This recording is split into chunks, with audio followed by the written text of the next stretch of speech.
ఓం నమో భగవతే వాసుదేవాయ. వసుదేవసుతం దేవం కంసచాణూరమర్దనం దేవకీ పరమానందం కృష్ణం వందే జగద్గురుం. నిగమ నిగమార్థవర్ణిత మనోహర రూప. నిగమ నిగమార్థవర్ణిత మనోహర రూప. నగరాజధరుడ శ్రీనారాయణ నారాయణ శ్రీమన్నారాయణ. దీపించు వైరాగ్య దివ్య సౌఖ్యం వీయ. నోపక కదా నన్ను ఒడబరుచుచు. దీపించు వైరాగ్య దివ్య సౌఖ్యములీయ. నోపక కదా నన్ను ఒడబరుచుచు. పై పైని సంసార బంధముల కట్టేవు. నా పలుకు చెల్లున నారాయణ. పై పైని సంసార బంధముల కట్టేవు. నా పలుకు చెల్లున నారాయణ.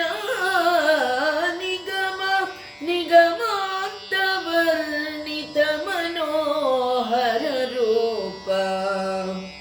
నగరాజధరుడ శ్రీనారాయణ. ఆత్మబంధువులారా, భగవద్భక్తులారా, ఆ పరమాత్మ ఏ విధంగా పైపైని బంధములను మనకి కట్టి మనల్ని మోహంలో పడివేస్తూ ఉన్నాడు, మాయలో పడవేస్తూ ఉన్నాడు. కానీ చివరికి అన్నమయ్య చెప్పినట్లుగా, స్వామి నాకు ఈ సంసార బంధముల నుండి విముక్తి ప్రసాదించు, నిజమైనటువంటి నీ మోక్ష మార్గాన్ని నాకు చూపించు అని చక్కటి కీర్తనలో మనకి ఆత్మ గురించి, నిజంగా ఆత్మ పరమాత్మతో బంధాన్ని ఏర్పరచుకోవాలి అని చెప్పడం జరిగింది. ఇప్పుడు ఆ స్వామి దైవాసుర సంపత్ విభాగ యోగంలో ఏం చెప్పబోతున్నాడో తెలుసుకుందాం. ఓం శ్రీకృష్ణ పరబ్రహ్మణే నమః. శ్రీమద్భగవద్గీత దైవాసుర సంపద్ విభాగ యోగః. శ్రీ భగవాన్ వాచ. అసత్యం అప్రతిష్ఠంతే జగదాహురనీశ్వరం అపరస్పర సంభూతం కిమన్యత్ కామహైతుకం. అసత్యం అప్రతిష్ఠంతే. ఆ స్వామి మనకి ఏమి చెప్తూ ఉన్నాడు ఇక్కడ? ఆసురీ సంపద యొక్క లక్షణాలు చెప్తూ ఉన్నాడు. ఆసురీ సంపద కలిగినటువంటి వాళ్ళు ఏమి ఇష్టపడతారు అంటే, అసత్యం అప్రతిష్ఠంతే జగదాహురనీశ్వరం. అసత్యాన్నే ఇష్టపడతారు.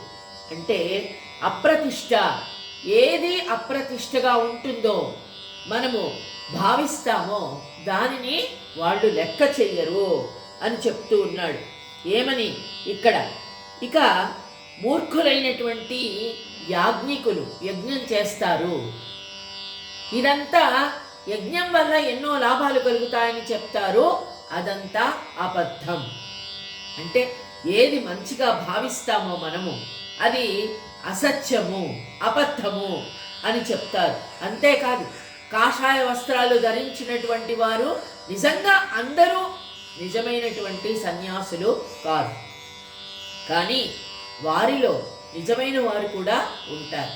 కాషాయ వస్త్రాలు ధరించకపోయినా నిజమైనటువంటి సన్యాసులు ఉంటారు. కానీ ఇక్కడ ఆసురీ సంపద కలిగినటువంటి వారు అదంతా అసత్యము. అంటే నిజంగా వదిలిపెట్టాలా? భోగాలను ఎందుకు వదిలిపెట్టాలి? సన్యాసము అన్నది అబద్ధము అని అంటారు. అంతేకాదు, ఈ సంసారంలో దొరికిన దానిని సంతోషంగా అనుభవించాలి. అనేక రకాలైన భోగాలలోనే నిజమైనటువంటి సంపద ఉంది, నిజమైనటువంటి ఆనందం ఉంది అని చెబుతూ ఉంటారు. అపరస్పర సంభూతం కిమన్యత్ కామహైతుకం. అంటే చూడండి, ఏదైనా అపరస్పర సంభూతం కిమన్యత్ కామహైతుకం. కామము అంటే కోరికను కలిగించేటువంటి దానిని, ప్రతి దానిని మనం తప్పుగా భావించకూడదు. కామము వేరే, కోరిక వేరే. మనం ఇంతకు ముందు కూడా చెప్పుకున్నాం. కోరిక ఉండొచ్చు, కామించడము అంటే అది ఏ విధంగానైనా దానిని సంపాదించాలి, ఏ విధంగానైనా అనుభవించాలి. కామము అంటే కేవలము మోహ సంబంధమైనది మాత్రమే కాదు. మనకు అందుబాటులో లేనిది ప్రతిదీ మనకు దూరంగా ఉంచాలి. అది ఇక్కడ చెప్తూ ఉన్నాడు. అంతేకాదు, ప్రతి దానిని అపరస్పర సంభూతం కిమన్యత్ కామహైతుకం. అంటే చూడండి, భోగము, ఈ లోకంలో భోగాన్ని ఎంత అనుభవిస్తే మనం అంత సంతోషంగా ఉంటాము.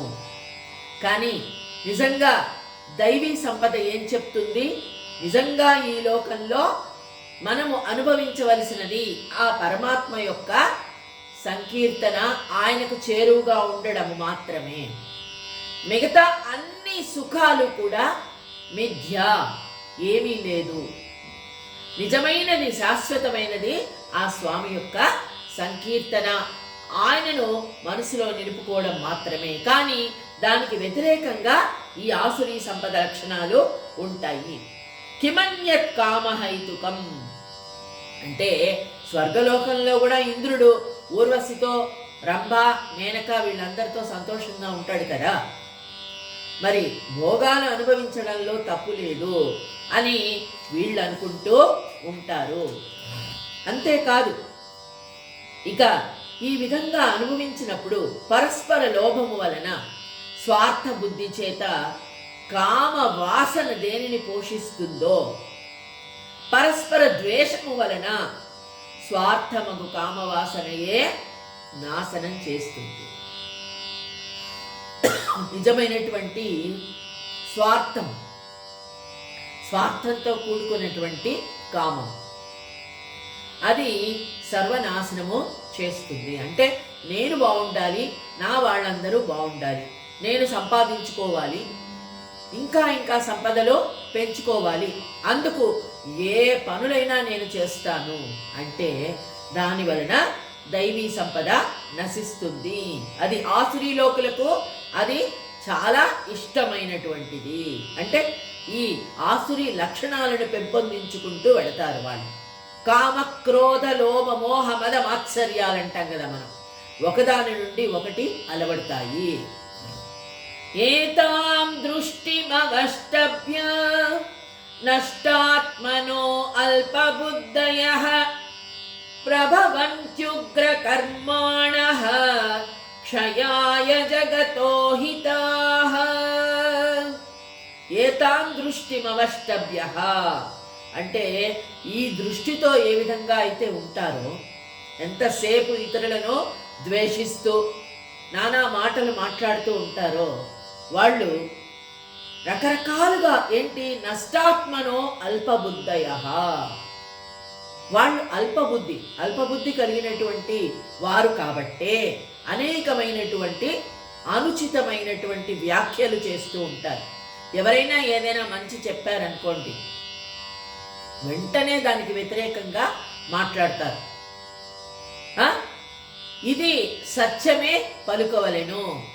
ఎవరు చెప్పారు సత్యం పలకాలని? సత్యం పలకడం వల్ల ఏం జరుగుతుంది? ఎన్నో నష్టాలు జరిగాయి. హరిశ్చంద్రుడు ఎన్నో బాధలు పడ్డాడు.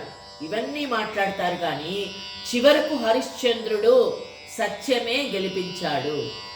అన్ని కష్టాలు పడ్డాడు కదా హరిశ్చంద్రుడు, ఎందుకు సత్యం మాట్లాడాలి? ఇలాగా అంటే దానికి వ్యతిరేకంగా అనేకమైనటువంటి వ్యాఖ్యలు చేస్తూ ఉంటారు. కానీ దాని వలన కలిగే లాభాలేమిటి, అసత్యం వల్ల కలిగే నష్టాలేమిటి అన్నది ఎవరు కూడా ఆలోచించరు. అంతేకాదు ఈశ్వరుని ద్వేషిస్తూ ఉంటారు.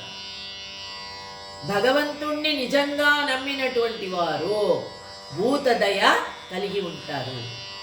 ఎవరు ఏ కష్టాలు అనుభవిస్తూ ఉంటే అయ్యో పాపం మనం ఏదైనా సహాయం చెయ్యాలి కదా, ఆ జీవుడు బాధపడుతూ ఉన్నాడు, అతనికి మనం ఏదైనా సహాయం చెయ్యాలి, చేస్తే ఇక్కడ ఉన్నటువంటి ఆ పరమాత్మ సంతోషిస్తాడు అని ఎవరైతే భావిస్తారో ఇటువంటి ఆలోచనలు వారు చెయ్యరు. ఈశ్వరుడు అంటే ప్రతి వ్యక్తిలోనూ ఈశ్వరుణ్ణి చూడగలగాలి. అది ప్రతి మనిషిలో ఆ భగవంతుణ్ణి చూడగలగాలి. కానీ మనుషులను ద్వేషిస్తున్నారు అంటే వారిలో ఉన్న భగవంతుణ్ణి కూడా ద్వేషిస్తున్నట్లే నిజమైనటువంటి అర్థము. ఏతాం దృష్టిమవష్టభ్య నష్టాత్మనో అల్పబుద్ధయః ప్రభవంత్యుగ్రకర్మాణః క్షయాయ జగతో హితాః. అంటే బహిరంగంగానే ఈ లోకులు పాషండ వాదాన్ని అవును అంటే కాదు, ఇది నిజము అంటే ఇది అబద్ధము, వితండవాదం అంటారు. వాదము అనేది సక్రమంగా చెయ్యొచ్చు, చర్చ అంటాం. కానీ అవునంటే కాదని అంటే తెలిసి తెలియని మిడిమిడి జ్ఞానంతో అన్నీ నాకే తెలుసు, నేను చెప్పేదే సత్యమైనది అని ఈ విధంగా మిడిమిడి జ్ఞానంతో వాదించేటువంటి తత్వాన్ని కలిగి ఉంటారు. ఆసురీ సంపద లక్షణము అది. ఆ విధంగా అర్జున ఏ విధంగా ఉంటారు అంటే చూడండి, ఏదేని ఒక జలాశయంలో నీరు ఎండిపోయినప్పుడు దాని యందు నివసించే మత్స్యములకు ఆయువు చెల్లిపోవట చూసి పల్లీలు మొదలగు వారు జలాశయము వద్దకు వచ్చి ఏకత్రితులు అగురీతిని. అంటే మరణ సమయంలో వ్యాధులన్నీ తల ఎత్తే రీతిని విశ్వ వినాశమనర్చడానికి ప్రభవంతి ఉగ్రకర్మాణి. ఆసురీ సంపద కలిగినటువంటి వారు, రాక్షస గుణము కలిగినటువంటి వారు ఈ సర్వ జగత్తును నాశనం చేయడానికి మాత్రమే వాళ్ళు పుడతారు. అందుకే అంటారు చూడండి, ఒక నరకాసురుడు పుట్టినప్పుడు లేకపోతే ఒక రావణాసురుడు ఉద్భవించినప్పుడు ఆకాశం నుండి రక్తం కురుస్తోంది, పిడుగులు పడతాయి అంటే అపశకునాలు కలుగుతాయి. వీళ్ళు మంచివాళ్ళు కాదు, వీరి వలన అందరికీ కూడా మంచి జరగదు, ఏదో దుష్కృత్యాలే చేయడానికి వీరు ప్రభవిస్తూ ఉన్నారు అని అపశకునాలు కలుగుతాయి. కాబట్టి ఇలాంటి ఆసురి సంపద కలిగినటువంటి లక్షణాలు కలిగినప్పుడు అమంగళము అనడి బీజమును నాటినప్పుడు దాని నుండి ఆసురి మనుష్యులనడి మొక్క బయలుదేరును. అందుకే మంచి పనులు చెయ్యండి అంటారు. మంచి పనులు చేస్తే, మంచి ఆలోచనలు ఉంటే మన బట్టే మనకి పుట్టినటువంటి సంతానం కూడా ఉంటుంది. యద్భావం తద్భవతి. మనము మంచి కార్యాలు చేస్తూ మంచి మాటలు వింటూ ఈ మంచి ఆలోచనలు చేస్తూ ఈ విధంగా ఎవరైతే ఉంటారో, ఎప్పుడూ సద్భావంతో అందరినీ ఆదరిస్తూ ఉంటారో వారికి ఎప్పుడు కూడా సత్సంతానమే కలుగుతుంది. మొట్టమొదట మంచి భర్త ఆడదానికి, ఆ తర్వాత మంచి సంతానము, మంచి కుటుంబము, ఈ మూడు ఉన్నప్పుడు చాలా ఆనందంగా ఆ జీవితం గడిచిపోతుంది. అంతేకాదు వారు చేసే పనులన్నీ కూడా ఇతరులకు సంతోషాన్ని కలుగజేసే విధంగా ఉంటాయి. అదేవిధంగా మోక్ష మార్గాన్ని చూపించేవిగా ఉండాలి. అంతే కదా, మనం చేసే కర్మ మనతో వస్తుంది. మనం చేసే మంచి పనులే పుణ్యాన్ని మనకు తెచ్చి పెడతాయి. అంతేకాని మనం సంపాదించే ధనము ఒక్క చిన్న పుచ్చిన వక్క కూడా మనతో రాదు. అందుకే ఇచ్చిన మాత్రం విచ్చును దైవం వెచ్చడిగిన రాదు, పోయేటప్పుడు వెంట రాదు ఒక పుచ్చిన వక్కైనా అని పెద్దవాళ్ళు చెప్తారు. ఇచ్చిన మాత్రం విచ్చును దైవం అంటే మనం మనస్ఫూర్తిగా దేనిని ఇతరులకు సమర్పిస్తామో, ఆత్మ సమర్పణ సంతోషంగా ఇస్తామో దాన్నే మనకు ఇస్తాడు. మనం ఏది ఇస్తే అదే మనకు వస్తుంది. మనము మంచి పనులు చేస్తే మనకు పుణ్యమే వస్తుంది. అదేవిధంగా చెడ్డ పనులు చేస్తే పాపాలు మనకు వస్తాయి. మనం ఏది పెడితే అదే మనకు భగవంతుడు ఇస్తాడు. అందుకనే మంచి కార్యాలు చెయ్యాలి. ఇక్కడ ప్రభవంతి ఉగ్ర కర్మాణః, చెడ్డ పనులు చేయడానికి మాత్రమే ఆసురీ లక్షణాలు కలిగినటువంటి వారు ఉద్భవిస్తారు. క్షయాయ జగతో హితాః అంటే ఈ జగత్తుకు హితాన్ని కూర్చేటువంటి వారున్నారే వారిని కూడా నాశనం చేస్తారు ఇలాంటి వారు. అందుకనే సత్సంగం చేయండి. సత్సంగత్వే నిస్సంగత్వం, నిస్సంగత్వే నిర్మోహత్వం, నిర్మోహత్వే నిశ్చలతత్వం, నిశ్చలతత్వే జీవన్ముక్తి. భజగోవిందంలో శంకరాచార్యులు చెప్పినట్లుగా మనము సత్సంగం చేసి మంచి మాటలు వింటూ పెద్దల దగ్గర మంచి